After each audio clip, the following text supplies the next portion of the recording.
नमस्कार।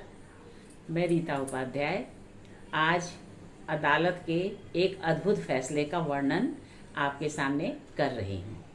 अदालत में बहुत सारे मुकदमे आते हैं, बहुत तरह तरह के। कुछ ऐसे मुकदमे भी होते हैं जो एक मिसाल बन जाते हैं मानवता के लिए।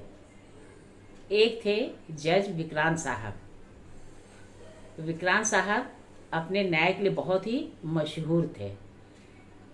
उन्होंने बहुत सारे मुकदमों का आज निपटारा किया था और वे बुरी तरह थक गए थे। उन्हें एक अंतिम मुकदमे की सुनवाई करनी थी। उन्होंने जल्दी जल्दी फाइल को पढ़ा। फाइल में पढ़ते समय उनकी दृष्टि अटक गई कि एक 10-12 वर्षीय लड़के को भूख के लिए रोटी चुरानी पड़ी और उसी संबंध में आज सुनवाई होगी। उन्हें थोड़ा आश्चर्य हुआ कि बताओ, भूख ऐसी चीज़ है जो हर किसी को लगती है, उसके बारे में क्या सज़ा सुनाना। फिर भी उन्हें कार्य तो करना ही था। उन्होंने वकीलों को बहस करने की अनुमति दे दी। वादी और प्रतिवादी दोनों ओर से बहस होने लगी। लड़के पर आरोप था कि उसने एक रेस्टोरेंट से रोटियां चुराई हैं। जज साहब ने उस लड़के को देखा, एकदम कृशकाय बालक, दुबला पतला, आंखें गड्ढे में धंसी हुई, गाल पिचके हुए, और वो बिल्कुल कुपोषित लग रहा था। जज साहब को उस बालक को देखकर बड़ी दया आई। खैर, सुनवाई शुरू हुई। रेस्टोरेंट के मालिक ने कहा कि यह मेरे रेस्टोरेंट से अक्सर रोटियां चुराकर भाग जाता है। आज मैंने इसे रंगे हाथों पकड़ा है। जज साहब उस बालक को गौर से देखते रहे। उन्हें अपने बचपन की याद हो आई। वे 5 भाई बहन थे। उनके पिता एक दुकान में मुंशी का कार्य करते थे। बहुत ही गरीबी थी। अब गरीबी और कलह में चोली दामन का साथ होता है। गरीबी थी तो घर में कलह भी मची रहती थी। उन्हें कभी कभी या उनके भाइयों को उनकी बुआ के घर भेज दिया जाता था, जहाँ वे एक सेवक की तरह कार्य करते थे। बुआ ले जाते समय तो बड़ा स्नेह दिखाती थी, क्योंकि एक नौकर की आपूर्ति हो जाती थी, लेकिन अपने घर ले जाने पर उनका रंग ढंग बिल्कुल बदल जाता था। विक्रांत सिंह अपनी बुआ के साथ जाना नहीं चाहते थे, लेकिन उन्हें जबरन भेज दिया जाता था, क्योंकि बुआ बहुत ही स्नेह दिखाती थी। वे उसे पढ़ाने के लिए अपने घर ले जा रहे थे। पढ़ाई लिखाई तो उन्होंने कराई नहीं, हाँ, नौकरों की तरह काम उनसे लेना जरूर शुरू कर दिया। और थोड़ी थोड़ी बात पर डांट डपट, मार पीट, फटकार, अपमानित करना, ये सब होने लगा। अब बेचारे वे बच्चे थे, क्या कर सकते थे, कुछ कह नहीं सकते थे। एक बार उनकी बुआ की लड़की की सगाई थी। मिठाई आई थी ढेर सारी, तो उन्हें कुछ भी खाने को नहीं दिया गया। उन्होंने 1-2 बार दबी जुबान से भी अपनी बुआ से या अपने भाई बहनों से मांगा कि प्लीज़ मुझे एक मिठाई दे दीजिए, लेकिन सबने झिड़क दिया कि तुम्हें हर समय यहाँ खाने की लगी रहती है। कुछ बच्चे तो चिल्लाते थे कि मम्मी, तुम्हें मैंने कहा था इस कंगले को मत लाया करो, वहाँ से किसी को मत लाया करो, सब खाने के लिए मरे रहते हैं। बेचारे अपमान का घूंट पीकर रह जाते थे। एक बार उन्होंने देखा कि कोई देख नहीं रहा है, जल्दी से 1-2 उन्होंने लड्डू खा लिया। अब उन्हें स्वाद लगा, लालचवश उन्होंने 4-5 अपने मुंह में ठूस लिया जल्दी जल्दी और चबा के निगलने लगे। उसी समय बुआ आई, उन्होंने देख लिया, उसे कर्ज के एक तमाचा रसीद कर दिया।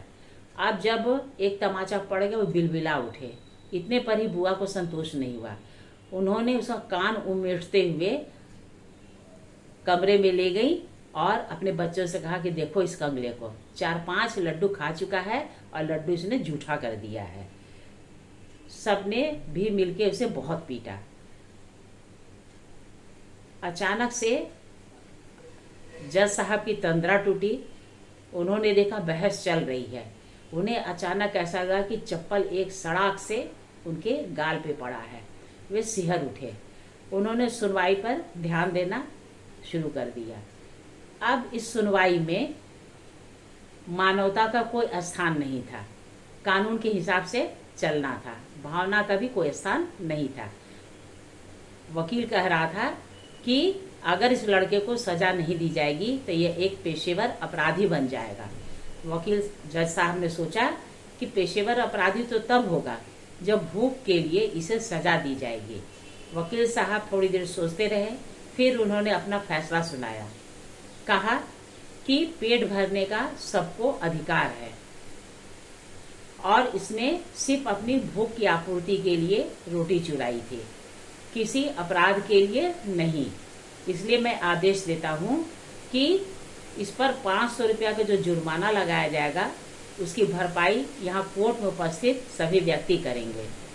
जज साहब ने अपने कोट के पॉकेट में हाथ डाला, उसमें से 2000 रुपया निकाला, उसे मेज पर रख दिया और उन्होंने कहा कि कोर्ट में जितने भी व्यक्ति उपस्थित हैं सब 1-1000 रुपया यहाँ पर जमा करें। जज साहब का आदेश था, कोई भी मना नहीं कर सकता था। सब ने अपने जेब से निकालकर पैसा रखना शुरू कर दिया। सब मिलाकर करीब 50,000 रुपये हो गए। जज साहब ने अपना दूसरा फैसला सुनाया। रेस्टोरेंट के मालिक को बच्चे की परवरिश का आदेश दिया और कहा उसे तीनों वक्त ससम्मान पूर्वक भोजन कराए। उन्होंने एक अद्भुत मिसाल पेश किया। जज साहब ने एक कल्याणकारी संस्था को तलब किया और कहा कि इसकी शिक्षा और परवरिश पर पूरा ध्यान दिया जाए। जो 50,000 जो रुपए इकट्ठा हुए थे उसको उन्होंने बैंक में बच्चे के नाम पर जमा करवा दिया। तो कितना अद्भुत फैसला है। ऐसा ही फैसला हर किसी जज को मानवता को ध्यान में रखकर लेना चाहिए। मैं ये नहीं कह रही हूँ कि चोरी अपराध को बढ़ावा दिया जाए, लेकिन उसने अपराध क्यों किया था? भूख के लिए ही तो ना। हर कोई भी व्यक्ति भूखा नहीं रह सकता है। उसकी भूख को आजीवन शांत करने के लिए जज साहब ने प्रबंध कर दिया था। ऐसे जज साहब की जितनी भी प्रशंसा की जाए कम ही है। कहिए ये कहानी आपको कैसी लगी? अगर अच्छी लगी हो तो प्लीज़ इसे लाइक और सब्सक्राइब कर दीजिएगा। नमस्कार।